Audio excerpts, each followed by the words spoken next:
Hello everyone, welcome to the InvestWise UK. If you're planning to buy a property in the UK in 2023, then you've come to the right place. Today, I'll be sharing with you in a simplified manner how to choose valuable properties in the UK, as well as the procedures and processes involved in buying a property. If you are not planning to buy a property at the moment, as I mentioned in my previous video, due to global economic factors such as rising interest rates, locals in the UK are opting to rent instead of buying. But you may ask, why should we buy when locals aren't? Well, this is actually the best time to buy as property prices are lower and there's no need to worry about a lack of tenants as locals will always need a place to stay. Rental prices are increasing and for some high quality properties, the rent is even higher than the mortgage interest, which means someone is continuously helping you to pay off your property. When the economy improves, local will start buying again and you won't have to worry about property prices not rising. And for more details, you can refer to my previous video where I explain why those in our circle are willing to continue investing and holding on to UK properties despite the property price bubble. This channel mainly analyzes the UK property market. So if you are interested in the UK property market, do subscribe to this channel to receive regular updates on UK property information and knowledge. If you have any question about UK properties, you can leave a message in the comment section or send us a private message and we'll respond promptly. Before buying a property, it is important to know how to choose the right one. Some people may want to buy a property for their own use, while others may want to invest or rent it out. Regardless of the purpose, everyone hopes that the property will not lose value after purchase and that they can live comfortably in it.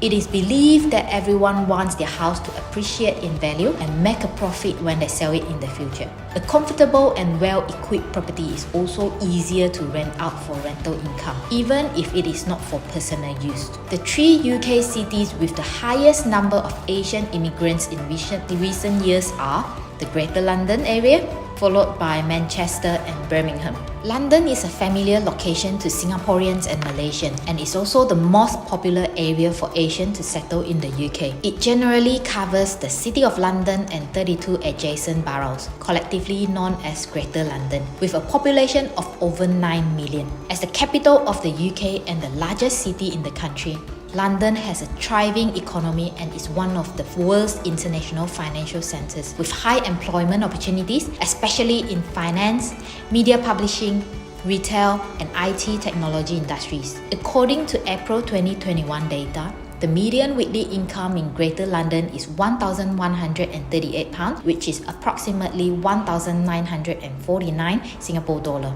much higher than other cities in the UK. Although the median income in London is relatively high, the cost of living and property prices are also relatively high, which is why many Singaporeans or Malaysians choose other areas. The average monthly living cost per person in London, excluding rent, is around £915.29, which is approximately 1,568 Singapore dollar, while a family of 4 excluding rent would need around £3,186.18, which is approximately 5,457 Singapore dollar. Manchester is located in the northwest of England and is one of the 8 core cities in England with a total population of nearly 2.85 million. It is the second most popular area for Asians to settle in the UK. With the introduction of the Northern Powerhouse Plan in 2014 to promote overall economic development in the north of England to catch up with London, Manchester has actively developed emerging industries in recent years, with many IT technology companies and media outlets settling there. Many international corporations also choose to establish regional headquarters or branches in Manchester, such as Adidas and Google.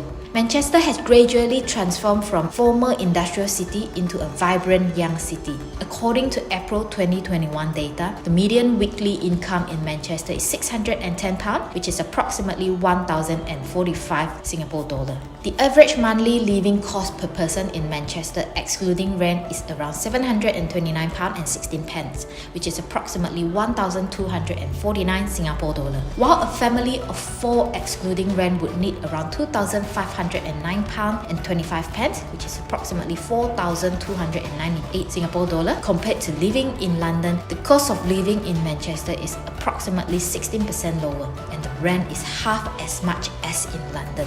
Therefore, in recent years, many people, whether immigrating with their families or seeking job opportunities in the UK, have chosen to settle in Manchester to ease some of their economic pressures. In terms of education, the most well-known institution in the city is the University of Manchester, one of the 6 red bricks universities in the UK. There are also many public and private primary and secondary schools with excellent admission rates, with a total of 43 schools within a school network receiving the highest rating, outstanding, from the UK Education Standards Bureau Ofsted in 2021, making it particularly suitable for immigrant families with young children.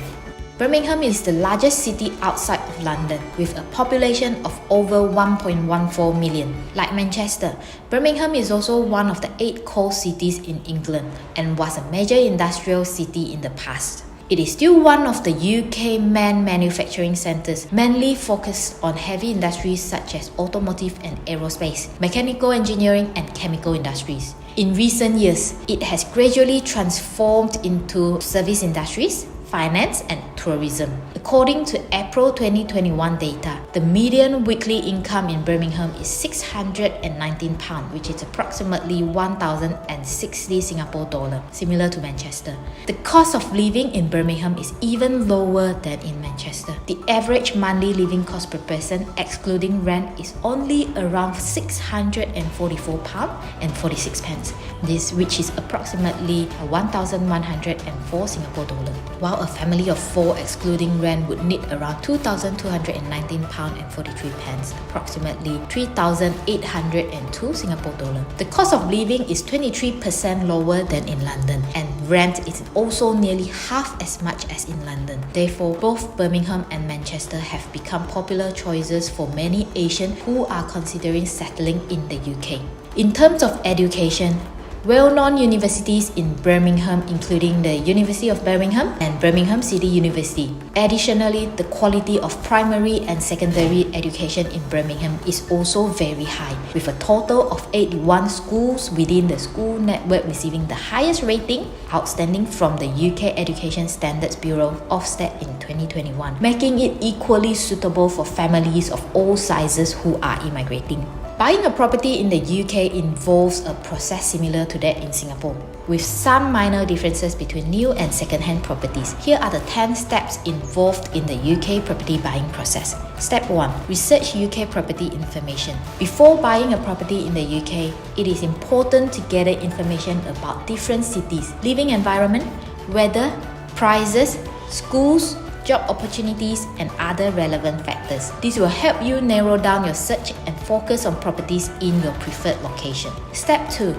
Assess personal budget. The UK property market has seen a continuous rise in prices over the years, and it is important to assess your personal budget and determine the mortgage financing options available to you. Buyers should also apply for financing that includes UK property taxes. Step 3. View properties in person or remotely. Working with an agent or developer, you can view properties either in person or remotely with the use of video tools to inspect properties and the surrounding area using Google Earth. Step 4. Agree on terms of sale.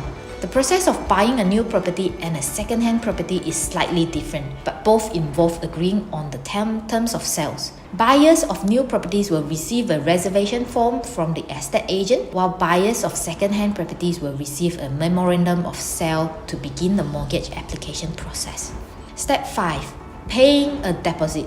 If buying properties in the UK through a Singapore estate agent, a deposit of around £1,000 to £5,000 will typically be required. Step 6. Appoint a solicitor. In the UK, it is necessary to hire a solicitor to handle the legal aspects of the property purchase.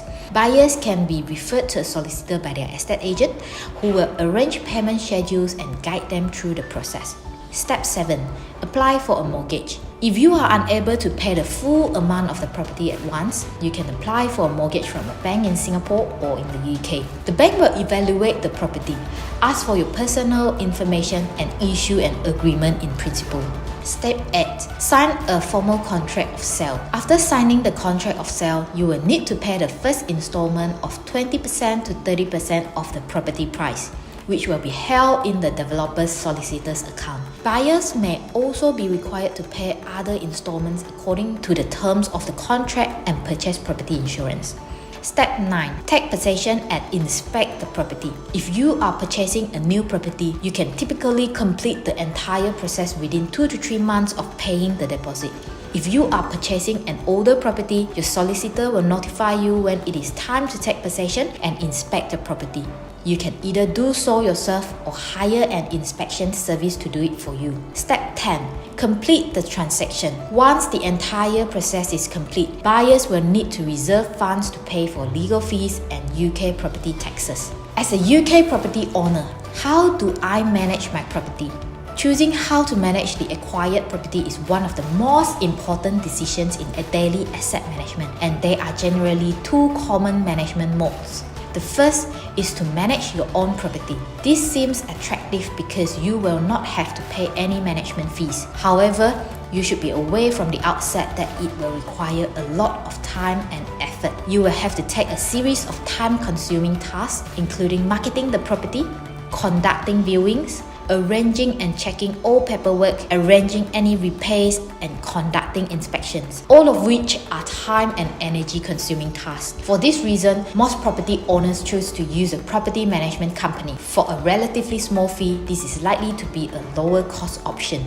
All of the above heavy work will be transferred to the property management company that represents you, and trained and qualified professionals will take care of your property in that field. In addition, property management companies will also keep abreast of the latest legal regulations and ensure that leases comply with regulations. For those of you planning to buy a property, I hope this video will help you understand the latest property buying procedures and policies in the UK in 2023.